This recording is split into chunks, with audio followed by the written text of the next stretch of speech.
જય ગૌ માતા, વંદે ગૌ માતરમ. જો ખેડૂત માટે કેટલી આનંદની વાત છે કે સાધુ સંતો હિમાલયમાં ધ્યાન સાધના કરવા જાય. સમય જોવો તો 6:45 જેવું થયું છે. ખેતરની આજુબાજુ જો કોઈ એટલે કોઈ પબ્લિક નથી.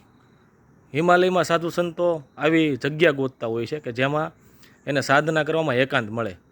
અને પરમાત્માએ આપણને આ ખેતરના ખૂણે આપ્યો છે કે આપણી આસપાસ 50-100 ફૂટ સુધી અત્યારે સંધ્યા સૂર્ય હાથમાં એ સમયે એક પણ વ્યક્તિ નથી.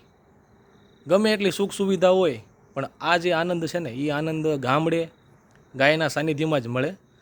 ખાલી 30 મિનિટ આ પ્રકૃતિના સાનિધ્યમાં જો ધ્યાન કરીએ ને તો પરમ આનંદનો અનુભવ થાય. અને આ આનંદ છે ને ગામડામાં રહેતો ખેડૂત જ કરી શકે.